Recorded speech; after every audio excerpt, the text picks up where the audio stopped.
For a troubled world, here are 3 basic principles to promote peace and prosperity. Too bad the Biden administration won't pursue them. Hello, I'm Steve Forbes, and this is What's Ahead, where you get the insights you need to better navigate these turbulent times. Since World War II, to deter a possible first strike from an adversary, the U.S. has had what is called the nuclear triad. The 3 legs are land-based missiles, submarine-launched missiles, and strategic long-range bombers. How about an economic triad to stimulate worldwide growth? The 3 parts are simple: sound money, free trade, and a strong defense to deter aggression from imperialist-minded powers. The U.S. essentially pursued this economic triad in the aftermath of World War II. We should do so again. Take trade. The world plunged into a global trade war in 1930, precipitated by the U.S. enacting the most destructive protectionist trade bill in history by a major power called the Smoot-Hawley Tariff. Other countries swiftly retaliated. Economies slumped, and the Great Depression was underway. After World War II, to prevent a redescent into the awful war-promoting conditions of the 1930s, the U.S. and the free world reached a series of agreements, reducing trade barriers. These helped promote enormous economic growth. In recent years, we in the world have been becoming more protectionist. The U.S. should take the lead in promoting freer trade. We could remove recently enacted tariffs, except those against China.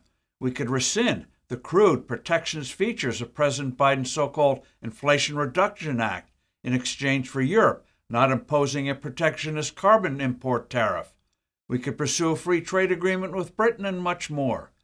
Sound money is another crucial policy.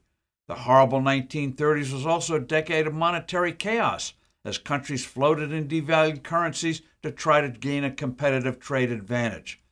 Britain had blasted away that rock of monetary stability, the gold standard. That's why a new gold-based monetary system was established for the post-World War II world. It worked. Both international monetary stability and freer trade triggered an immense economic boom. The U.S. destroyed the gold standard again in 1971, triggering a devastating decade of inflation. But a semblance of stability was restored from the early 1980s till the late 1990s. Unfortunately, it was then back to chaos in the early 2000s, leading to where we are today, an era of slow or no growth for much of the world. We won't be returning to a gold standard.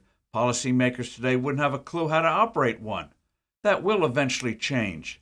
But in the meantime, we can pursue stability among the major currencies of today and the type of monetary policy the Federal Reserve followed from the early 1980s to the late 1990s.